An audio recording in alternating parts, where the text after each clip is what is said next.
Hello everyone, magandang gabi po sa inyong lahat. Ito po si Sasro Ganda Sasot, ang inyong tagalista ng Noisy. At makakasama po natin ngayong gabi ang isa sa mga pinaka-controversial na political personality sa bansa.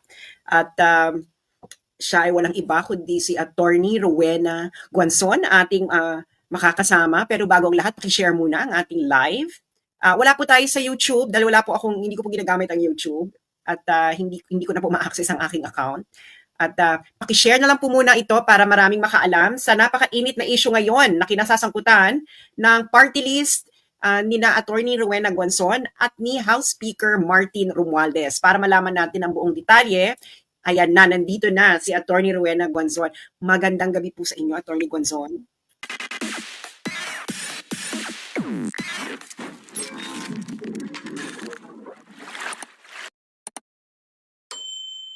Magandang gabi, Sas. And salamat sa panayam na ito. At sana yung mga kababayan natin abroad ay makakita rin ito dahil itong mga isyong ito ay hindi lamang sa ating bansa. Nararapat din pag-usapan ninyo dyan sa abroad bilang mga Pilipinong kumikita ng pera at income na bilyon-bilyon piso na ginagastos ng ating gobyerno. Okay. Ma'am, hindi na ako magpapatumpik-tumpik pa. Nag-file ang inyong party list na Komunidad ng Pamilya Pasyente at Persons with Disabilities or P3PWD ng petition for mandamus with urgent application for the issuance of a writ of preliminary mandatory injunction. Mahaba ito.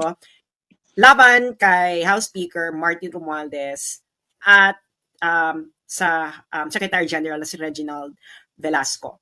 And as I've read the petition, ito ay nag-ugat dahil ang inyong isang nominee na si Maria Camille Luwansing Ilagan ay hindi pinag-oath taking. Okay, paki-explain po sa amin kung anong nangyari dito.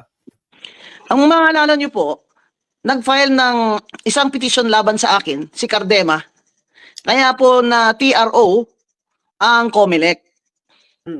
Itong si House Speaker Romualdez, kahit wala siyang TRO, ay hindi niya ako pinayagang manumpa o oath.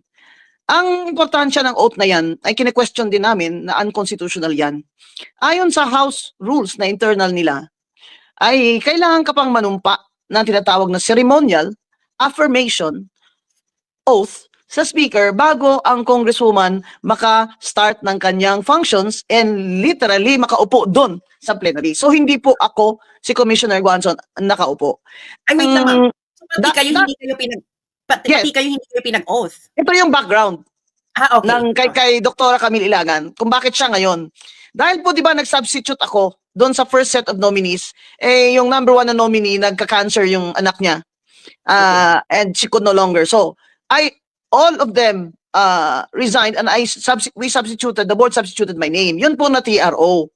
So hindi po ako nakaupo ng 2.5 years. Finally, the Supreme Court issued a ruling in December na si Attorney Guanzon, dahil dating commissioner ng COMELEC, ay hindi makakaupo na substitute. At parang na-technical ako doon. Dahil dapat daw nakaupo muna yung nominee na original at nag-resign bago ako nag-substitute. Anyway, hindi naman yan ang rule noon, pero since yan ang sabi ng Supreme Court, yan ang rule ngayon sa COMELEC. Ngayon, dahil dyan, nag-utos ang Supreme Court na magsumite ang P3PWD party list number 8 ng bagong nominee. Diyan pumasok ngayon si Dr. Camille Ilagan na isang educator. She has a doctorate in business administration and is president of the Luwansing College in Rosario and is also one of the owners of Rizal College in Taal. So ang pinasok naming nominee ay talagang qualified at yun ang pinili ng board dahil may family din po siya na advocates ng children with special needs. Okay. So pumunta na kami doon, nag-proclamation ng COMELEC, nag-oath na si Dr. Ilagan sa isang RTC judge at pumunta na doon sa speaker. Antay kami ng intay until December 18 ay last day na bago mag-Christmas. Kaharap na ni Speaker Romualdez, si Dr. Ilagan, kaharap na mismo, ilang di pa na lang doon mismo sa plenary floor. Dahil pinaupo naman siya doon ng isang USEC. Pero at alam ni Romualdez na nandun siya. Pero before that, sinabi niyang ayaw niyang ipa-oath si Luwansing ni Dr. Camille Ilagan kung si Attorney Guanzon ay nandyan pa sa P3PWD. Favorite talaga ako nito ni Romualdez. Sinabihan siya nang nag-introduce sa kay Dr. Ilagan na Mr. Speaker, hindi po si Commissioner Guanzon ngayon. Iba, wala na po yun. Bago na po ito, si Dr. Camille Ilagan at ready na lahat. Ganyan. Ayaw pa rin niya. So, nandun sa plenary, nakaupo, kaharap sila, ilang di pa na lang na-adjourn ng Christmas na hindi naka-oath si Dr. Ilagan at umuwi kaming luhaan. Yan. Pero Sandali, ang totoo talaga dyan, hina-hide and seek kami ng Secretary General. Kaya hanggang nagsara na lang ang session, ay hindi pa rin na-oath si Dr. Camille Ilagan. Kaya nagpunta na kami sa Supreme Court on a petition for mandamus to order the Speaker to administer her oath. Okay, sa Attorney Guanzon, ito lang hindi sa amin malinaw. Sabi niyo kanina, nakapag-oath na si Dr. Ilagan sa Judge. RTC. Judge. Yes. Yes. Hindi ba parang dapat counted? Oh, dapat yan. Kasi yan ang nakalagay sa batas eh. That a public official can assume her functions after she's proclaimed and after she has taken her oath. Eh dinagdagan ngayon ng House of Representatives na binigyan ng power ang Speaker na kahit na ganyan lang ang requirements ng konstitusyon at batas ay hindi pa rin makakaupo ang congresswoman namin kung hindi pina-oath of affirmation, ceremonial lang, tawag nila, ceremonial oath. Eh kung ceremonial lang pala yan, pwede na po sigurong Zoom na lang yan, di po ba? Kasi ceremonial eh. O, di ba? Ang gusto nila, ceremonial, doon sa plenary. Eh, nandun na po si Dr. Ilagan eh. Alam niya na rin na nandun. Talagang hindi niya pina-oath. Talagang intentional. Kaya yun, we are questioning this rule as unconstitutional because then it gives the Speaker a veto power. The power now to defeat the will of the electorate, which in a democracy is a no-no. You cannot defeat the will of the people, you know? So, that's why we are going to the Supreme Court. Susumbong kami. Supreme Court, Justices, Chief Justice, ito po, si Speaker Romualdez, hindi kami pinapaut. Kahit inutos nyo na palitan na ako, si Atty. Guanzon, at i-proclaim kung qualified, i-proclaim ng COMELEC. At mag-oath, ayaw pa rin niya kaming paupuin. Talagang hindi po siya takot sa Supreme Court. Pero ang Atty. Guanzon, bakit? Ang hindi namin dito kasi maintindihan, tama kayo, nag-seremonya lang siya kasi binoto ka na ng tao Tapos nag-oath, di ba yung oath niyan, yun ay talaga yung dapat magsisimula ka ng trabaho mo. Pero binoto, ano lang talaga siya, for formalities na lang talaga yung oath. Yung sa House, yung sa Speaker. Sa House, diba? Kasi ano lang daw yun oath of affirmation, ceremonial. Yun ang word.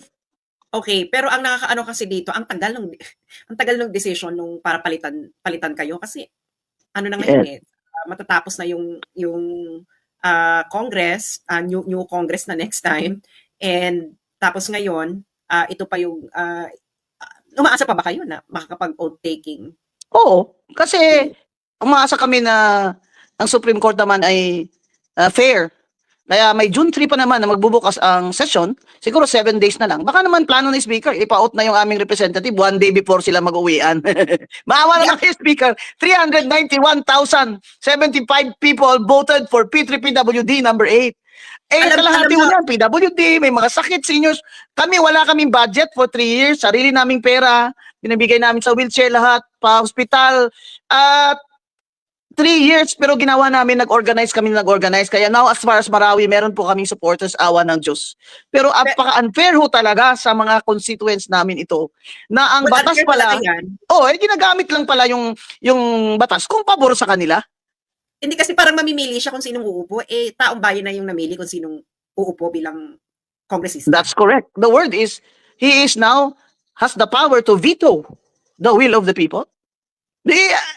Ano ito, utok, ano ito, hari ba ang nag-govern sa Pilipinas o demokrasya ba ito o ano, may hari ba? Kasi yung hari, isang sabi niya lang, hindi, wala na yan, cancel na yan, delete na yan.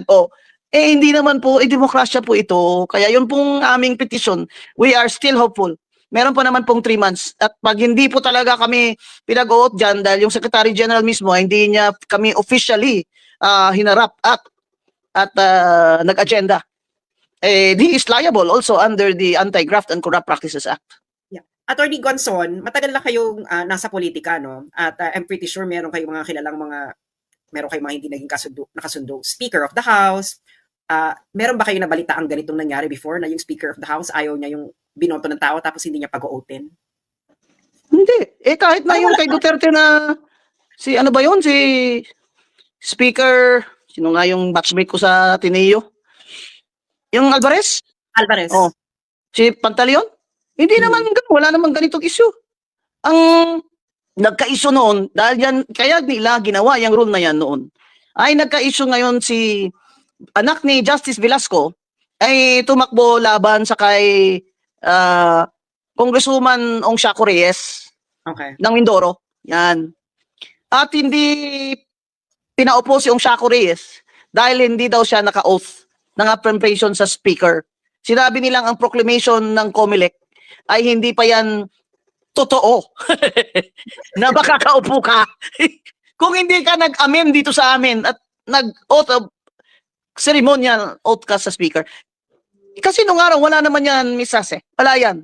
Nung nagsimula ang demokrasya natin, nagsimula ang mga House of Reps na yan, wala yan. Noon lang yan time ni Velasco versus yan nga, si Congresswoman, the late Congresswoman ng Ong Shaco Reyes of Mindoro. Kaya, napalitan yan. Since then, ginagamit na ng mga speaker bilang extra power nila. Pero hindi po dapat. Grabe naman yan ka-unfair. Yun ang hindi namin maintindihan kasi edi wala na opposition. Kung halimbawa, kung speaker ka, kung gusto mo mawala ng opposition, huwag mo nang pag-outin yung mga... kasi, palagay ko po yun ang tingin niya sa akin eh. Kasi specified me. Kahit na hindi na nga ako ang representative, okay naman ako. Okay naman ako na hindi naman ako eh. Diba? Walang problema. I humbly accepted the decision of the Supreme Court. Pero talagang he mentioned my name. For as long as Guanzon is in P3PWD. Umalis daw muna ako dyan. Sir naman, ba't yun naman kami paalisin dito? Pambira naman kayo. Di ba may freedom of, may constitutional rights naman kami to association? Mag-member kami ng aming mga party list, that's our constitutional right. Hindi mo pwedeng sabihan ng COMELEC na, tanggalin yan si Guanzon sa listahan nila na hindi ako nagre-resign, na hindi ako disqualified. Ang ayaw ko talaga po doon, yung parang gusto ni Speaker Romualdez ay sumurrender ako sa kanya. Sir, hindi nga po kami sumurrender sa Hapon. Noong digmaan, ang lolo ko mayor ng Commonwealth, tatay ko nag-guerrilla, nagkamedalya pang tunay ba? US Congressional Gold Medal si Judge Sixto Guanzon na sa guerrilla. Yung nanay ko persisted in encouraging her father not to surrender to the job. Sir, hindi po kami nag-surrender sa Hapon. Ngayon pa po kaya na matanda na ako, 67 na po ako, sir. Ang amin lang po, sir, demokrasya po ito.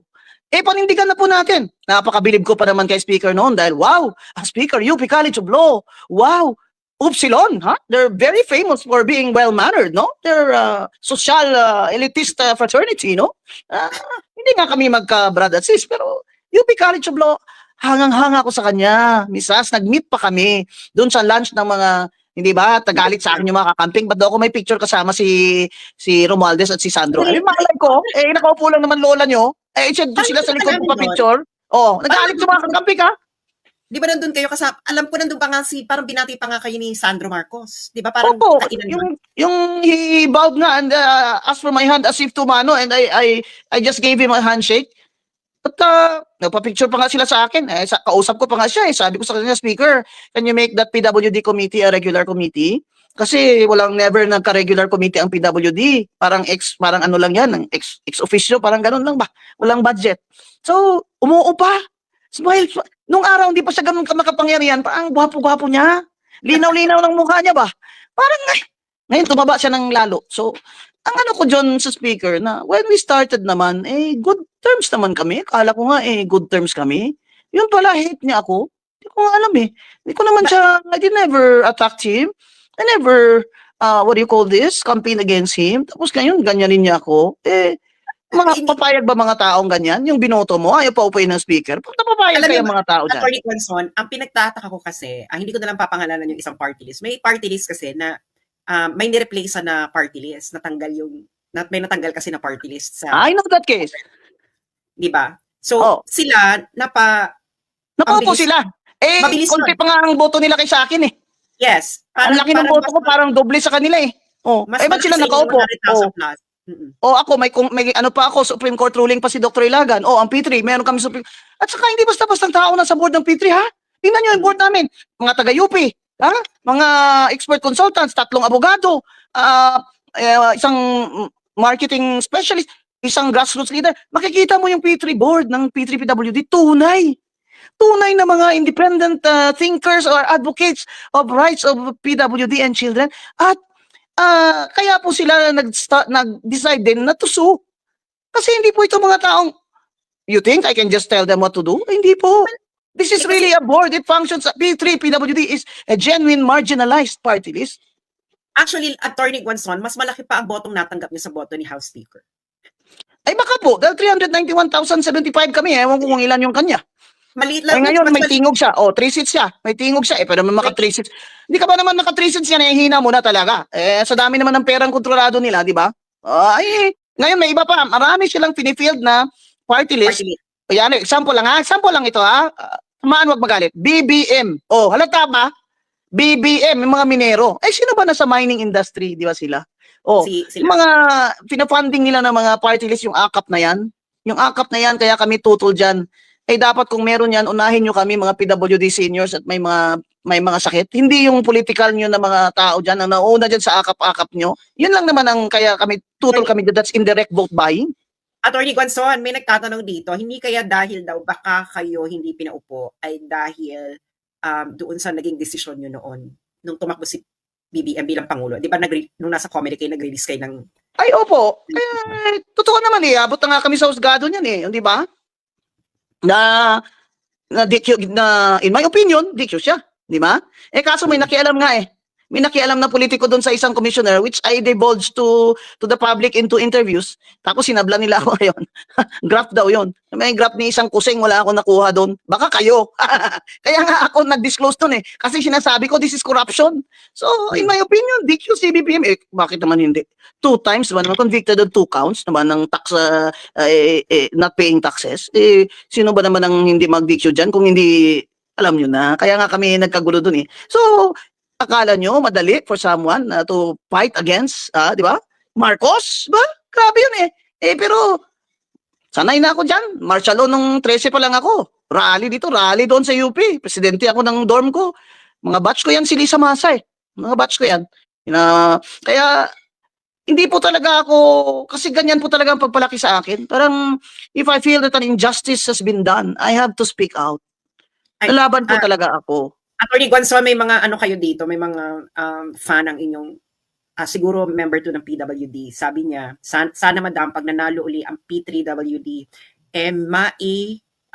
matanggal yung sa mga working PWD na still getting deduction sa PhilHealth salary. Kumbaga ay maging free na ang premium. Oo. Ang PWD po ngayon ay free naman talaga ang premium na. Automatic, pati seniors. Wag na po kayo magbayad ng premium. So kung kinakaltasan pa kayo ng premium dyan na may PWD ID naman kayo, ay magpa-refund po kayo. Pag nahirapan po kayo, ay mag-email po kayo sa amin. Meron naman kaming email at susulatan po namin ang PhilHealth na mag-refund sa inyo. So far po, successful naman kami. Pati mga bangko, yung ayaw mag-issue ng ATM sa member namin na bulag. Kasi bulag daw, paano daw mag-ATM, pambira. Problema mo pa ba yan, manager, kung paano siya mag-ATM? Pera mo ba yan? Kaya nagalit ako. May tinawagan ako, sabi ko, teka muna, pera niyo ba yan? Kaya pinagalitan yung manager, lagi, pumunta sa bahay ng member namin at nagdala siya ng ATM card. Pwede naman palang house to house ang ATM card So madam, Attorney Guanzon, ano ng plano ng P3WD? Tatakbo pa rin kayo ng eleksyon, di ba? Tumatakbo po ako ang first nominee. Okay. Ngayon naman po ay talagang hindi na ako substitute. First nominee na talaga ako. At ang second nominee ay si Dr. Camille Ilagan. At ang third nominee ay taga-UP din. Lahat po kami may mga mahal sa buhay na persons with disability or children with special needs. Ako po yung pamangkin ko, si Greg, 27 years old, ay severe ang autism niya. Kaya hindi siya makahawak ng ballpen. Slightly verbal, kaya hindi po siya makabasa and he can have a conversation, konti, but he cannot read or write because he cannot go to a regular school. So, tinatanong po nila kung PWD ako. Opo, osteoarthritis po ang sakit ko talaga. Hindi nyo lang napansin kasi di po kayo nakatingin sa mukha ko Doon kayo tumingin sa tuhod ko, maliit yung isang paa ko. At sa mga airport ay nagwi-wheelchair po ako dahil sa kalayuan. Kaya, tunay po talaga itong P3PWD na marginalized sector. Kaya tulungan niyo po kami dahil kalahati po ng boto namin ay galing po sa mga taong hindi PWD. Yun pong naniniwala na kailangan matulungan sila at naniniwala sa akin na ipaglalaban ko po ang karapatan ng mga Pilipino, lalo na ng PWD at mga matatanda. Ang duda ko po talaga itong impeachment na ito. Ayoko talaga pumunta dyan eh. Pero tinatanong nyo, ako ang first nominee? Opo. Maawa na po. Alam nyo ba, may isang tao ako nakita sa isang restaurant sa Clark.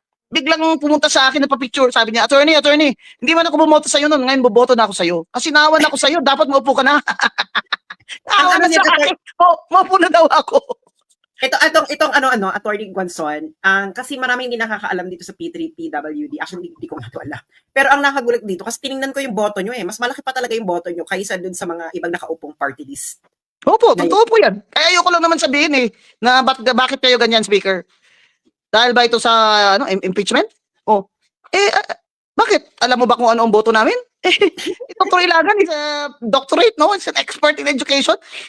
Businesswoman. You think that Attorney Guanzon can tell her what to do?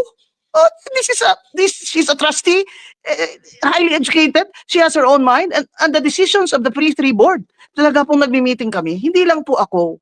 Hindi po totoo yan na kung anong boto ko, ayun po ang iboboto. Hindi ko po yan puppet.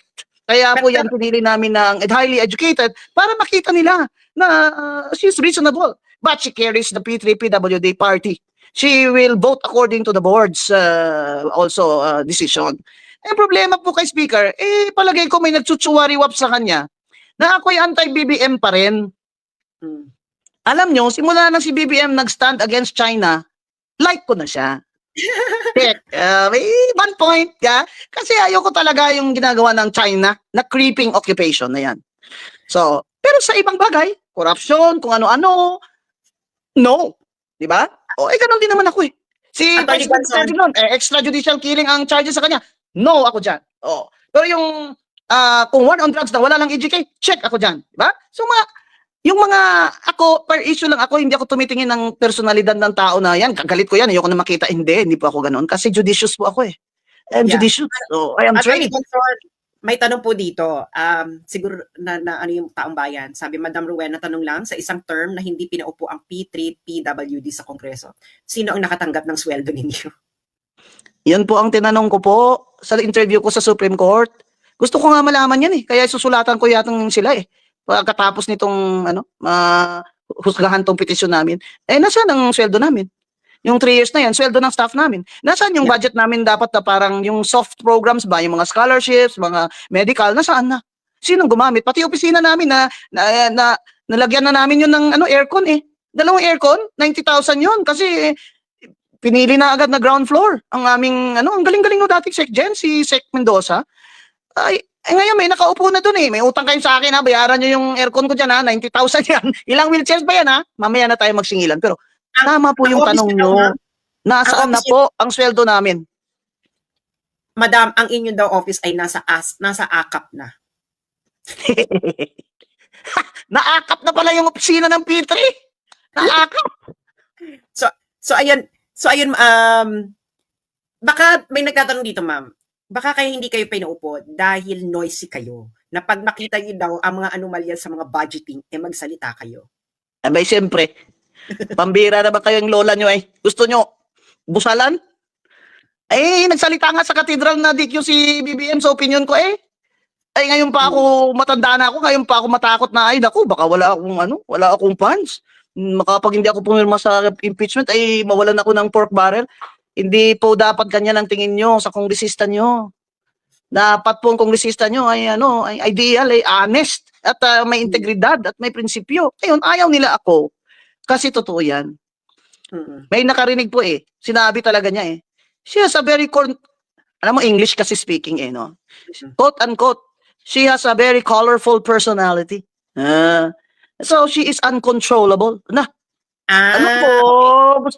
Gusto mo pala remote control Uncontrollable. Alam nyo, pinalaki po ako ng tatay at nanay ko na mag-stand up for what is right. Bata pa ako, kaya siguro ako nag-lawyer. And born between 3 brothers who tried to bully me but did not succeed. Di ba? Kasi tayo mga Pilipino, dapat meron pa tayong natitirang Ewan ko, nasaan na ba sila? Tingnan niyo rin, oh. Yung mga dating kasama ko sa... Ay, grabe. Mga rally ni Lenny, ako sarili kong gastos. Sarili naman ng gastos, pero sa lahat ng party list, ako lang pinapaakyat doon sa stage dahil ako yung gusto ng mga local ba, yung mga bata. At saka hindi ako free rider. Nagbibigay ako ng contribution ko. Lahat ng tao ko, lahat ang gastos ko. Kaya ako lang umakyat doon.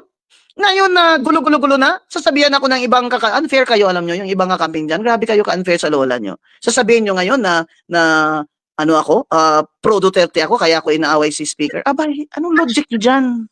Actually, Anong logic yan? si Ma'am Consistent Beth, naman ako, di ba? Sa kampanya ko, sinabi ko, sige, paupuin nyo si Marcos, hindi na yan aalis. Yeah. And Speaker Romualdez is part of this dynasty.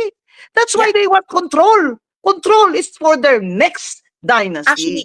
Actually, si Attorney Guanzon, yung consistent talaga siya mula noon hanggang ngayon. Hindi naman siya naging pro-digong pero tama si Attorney Weng diyan. Very nag-issue by issue siya. Kasi naalala niyo yung nung commissioner pa si Attorney Guanzon ng COMELEC noong 2016, yung ENYE issue. 'Di ba? Si Attorney Guanzon noon identified siya dati sa LP pero nagsalita siya tungkol dun sa ENYE issue, yung may pumasok na, di ba may pumasok na ng Smartmatic na ni-raise niyo yung issue na yon. So ano talaga siya? Actually, okay nga kay Attorney Guanzon si Amy. Sabi niya nga noon, si Amy daw. Dapat si Amy na lang kayong magtiwala, wag daw kay BBM. So hindi siya nagbabago-bago hindi ba siya sala sa init, sala sa lamig na tao. Kung ano yung sinabi niya nung 2022, yung pa rin yung sinasabi ngayon ni Attorney Guanzon. Kaya nga, love namin si Attorney Guanzon. dahil alam ni Attorney Guanzon na it's better to be in front of someone na alam mo talaga yung posisyon. Na alam mo na, okay, ito yung posisyon niya. Kasi it's easier to deal with that kind of person na alam mong hindi ka ba na paikot-ikutin na ngayon sasabihin sa'yo ayaw ka tapos biglang gusto ka na tapos biglang aayaw uli. Yung budol ba? Kasi di ba kayo nag-warn nga sa amin na. Ang budol. Ang dami nyo na budol. Sinabi ko na sa inyo. Ayaw nyo maniwala sa lola nyo. Ayan, sisi na kayo, nabudol kayo. Yeah. Di ba kayo rin naman nag-warn, no? Talagang warning talaga. Kumalat na yung video nyo yon. And true enough, naging totoo si Attorney Guanzon. Alam mo si Attorney Guanzon, very kulang ba yung analysis sa politika. Sabi nga niya, dapat si Sara na lang pinatakbo nyo. Hindi na kayo nagka-problema ng ganito. True. From the start. At sabi ko, sa dami naman ng mga Marcos dyan, sabi ko sa loyalist. Kasi naman may kamag-anak naman ako mga loyalist ng mga leaders, no? Sa tagal ba namin sa politika? Sinabi ko, bakit yan ang pinatakbo? Bakit ba ganyan? Ang dami naman Marcos dyan na may isa pang abogado, estudyante ko. Bakit hindi yun? So, yan ang kaya hindi naman personal yung aking opinion na i-DQ siya. Hindi po. Talagang based on evidence po yun. Kaya ngayon po nagkagulo-gulo tayo ng ganito. Ang economy natin ay terrible. Mas mataas pa ang gross domestic product ng Vietnam sa atin. Nandun lang ako last month. Mataas-taas na lang ang ating GDP sa Cambodia. Mga kababayan, ang mahihirap sa Cambodia ay sa putik natutulog. Angat lang tayo ng konti sa kanila by 1 inch. Anong nangyari? Ang gobyerno ang nangyari. Kaya sinasabi ko, China against China, go BBM, I'm right behind you. Pero economy, corruption, PhilHealth, zero, DepEd, slashed ang budget, puro infrastructure, puro kayo flood control na 40% in the pocket of some congressmen who are also contractors. Ang daming party list na contractor ang pasimuno o financier. Kunyari, ganito ang pangalan, wala contractor.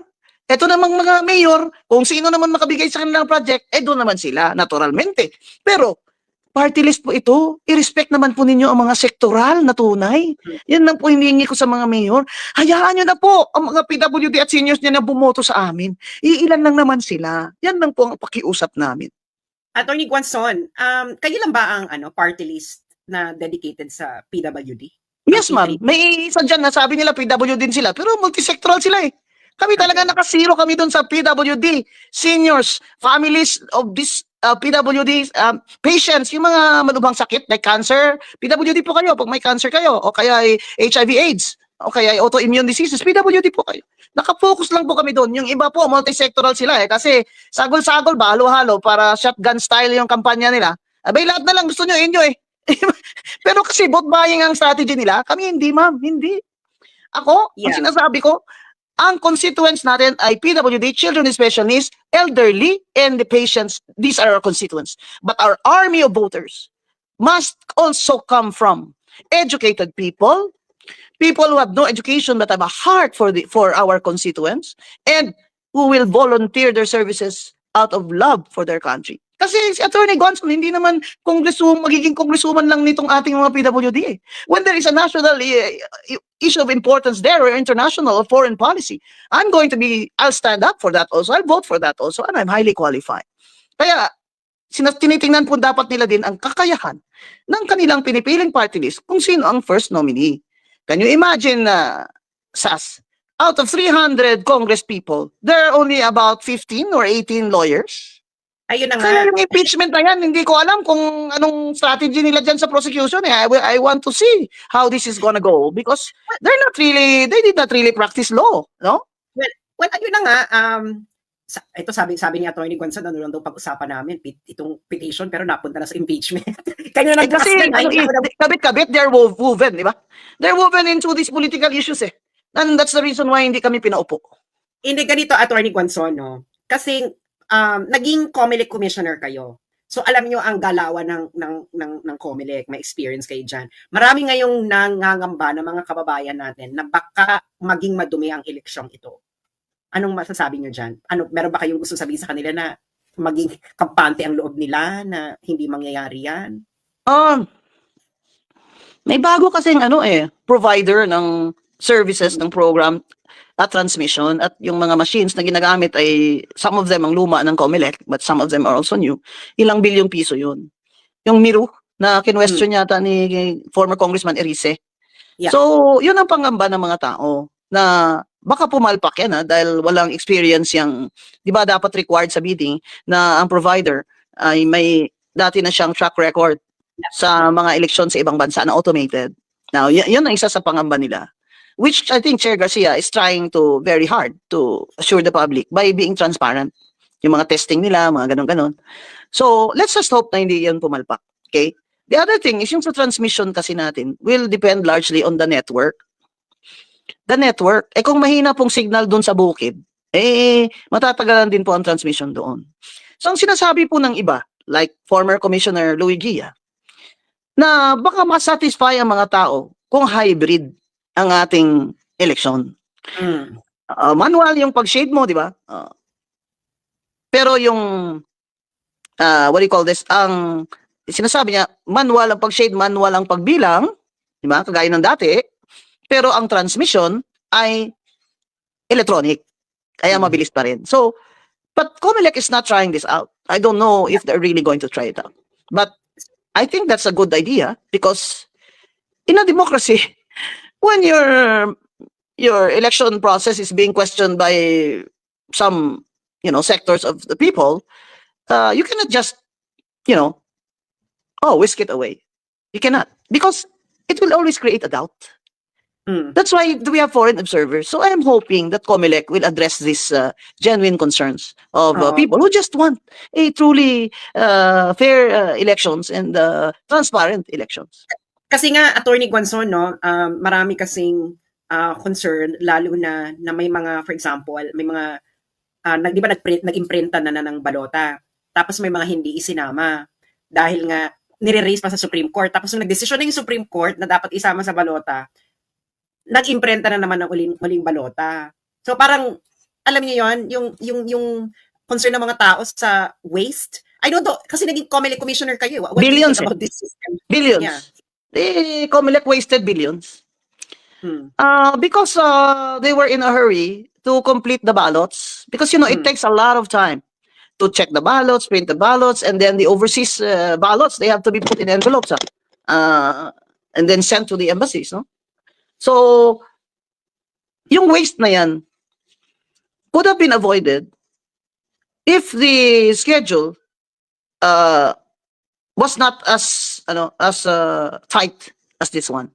Kasi isa pang na-learn nila na lesson after the Supreme Court ruling is once nag-disqualify sila and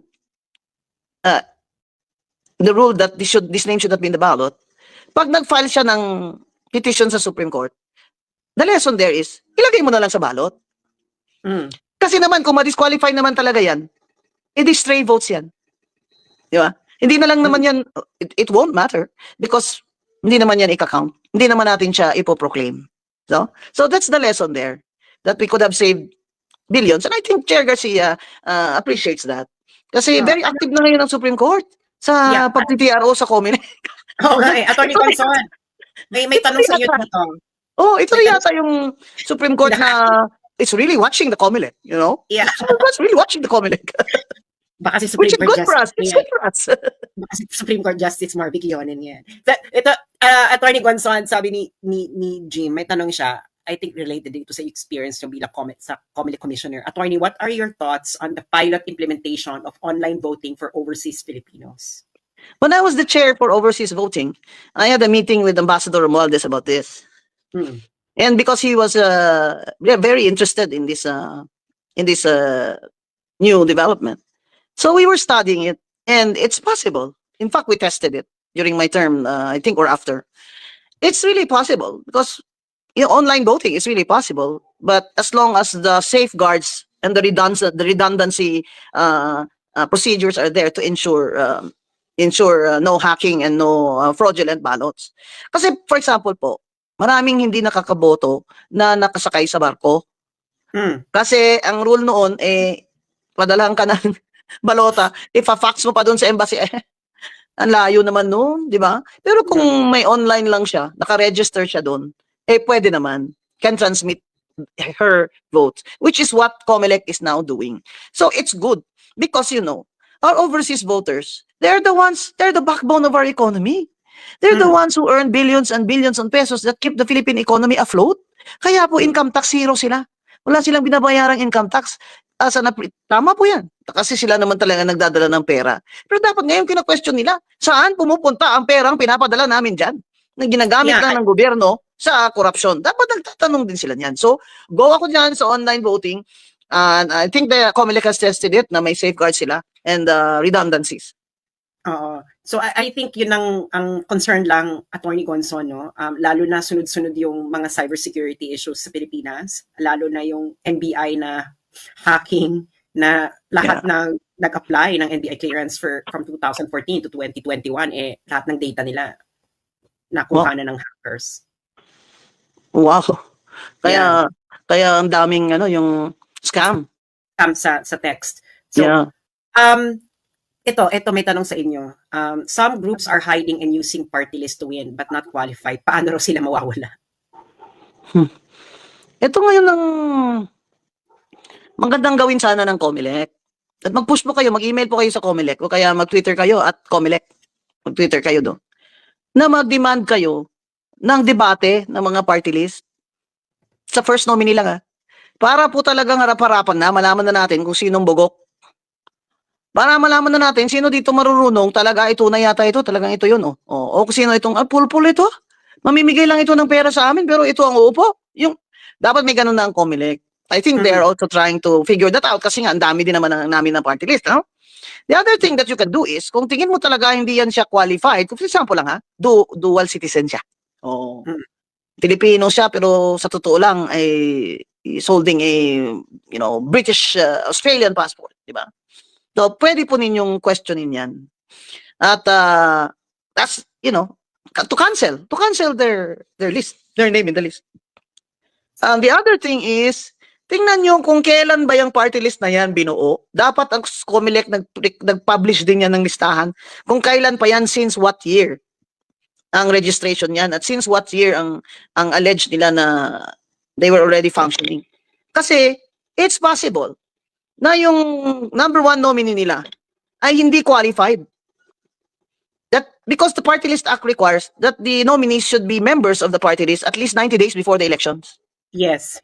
Now, for example, they were government employees, di ba? Let's say up to February 10, edi obviously less than 90 days siya, di ba? Sa May 12 ang election, di ba? You can question that. Or ginawa yan sa amin na naman ito, Pasyo Pinailan niya ng cancellation itong si Dr. Ilagan. Sabi niya, hindi daw member namin for at least 90 days. Anong proof mo? Paano mo alam na hindi member? May records ka ba namin? Di ba? Parang, mahirap yata i-prove yan na hindi kami member. Hindi ba? Kasi internal yan sa party. Pero kung talagang, for example, dual citizen, o kaya empleyado yan ng gobyerno, di ba? Up to a certain date, kailangan before 90 days. Kailangan before May 12 ay 90 days before that, nag-member na siya. Pwede nyo i-question yun. Pero magpa-debate na ang COMELEC. Magpa-debate na. Actually daw, dapat magpa-debate na raw sa mga party list, first nominee. Nako. Yes. Para mahirapan ata kayo pag kakausapin si Attorney Guanzon. Attorney Guanzon, ito na lang, last na, no? 1 hour na tayo. Kasi marami nagtatanong dito, may mga kamag-anak ata sila mga PWD at sila mismo PWD. Meron ba kayong, saan daw kayo pwedeng makontak ang inyong party list? May mga meron po kaming email, p3pwd@gmail.com. Pwede rin po kayong mag-like sa P3PWD Facebook. We now have around 50,000 followers, and send the admin a direct message. Diyan po kami nagko-conversation sa mga naghihingi ng tulong, naghihingi ng instructions how to go about this, how to go about that. Because we also have volunteer lawyers, no, who help with what they call legal advice, no.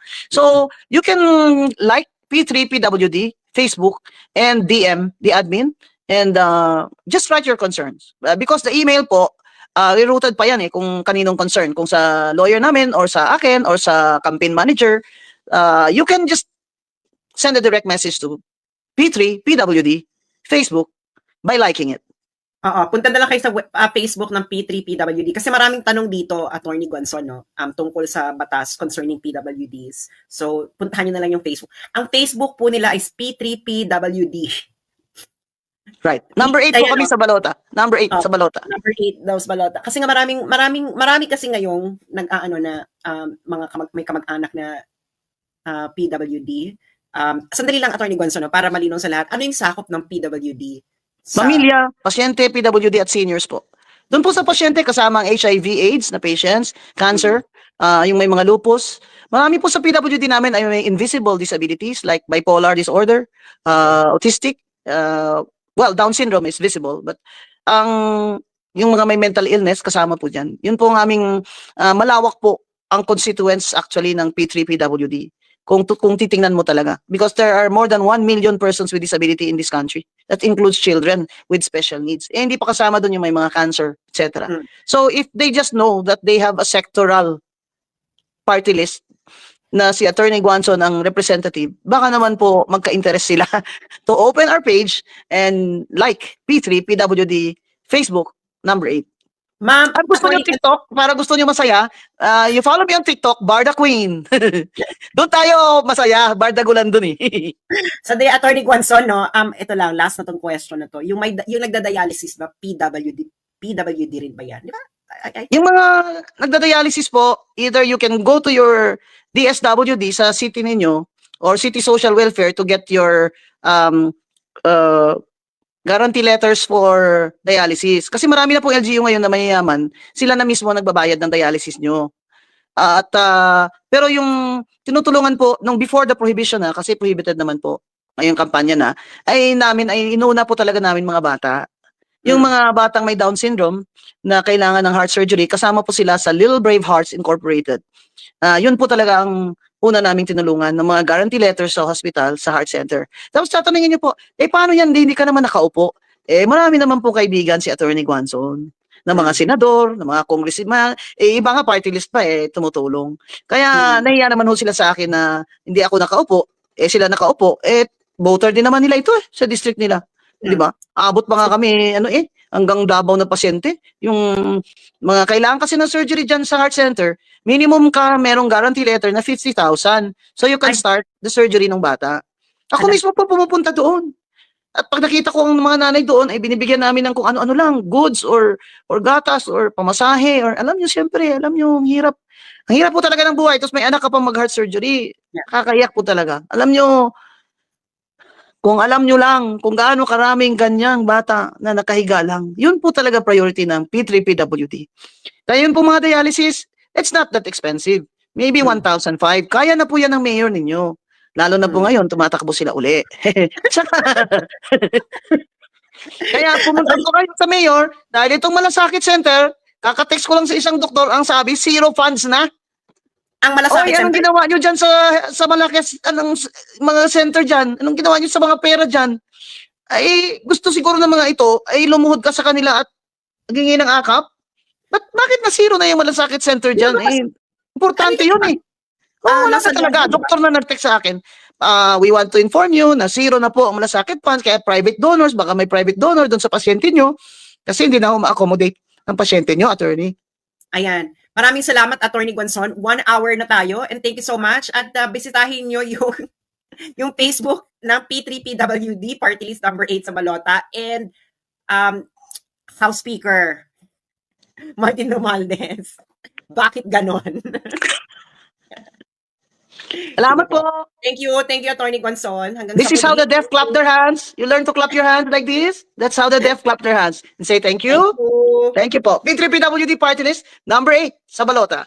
Thank you. Thank you, Miss Sas.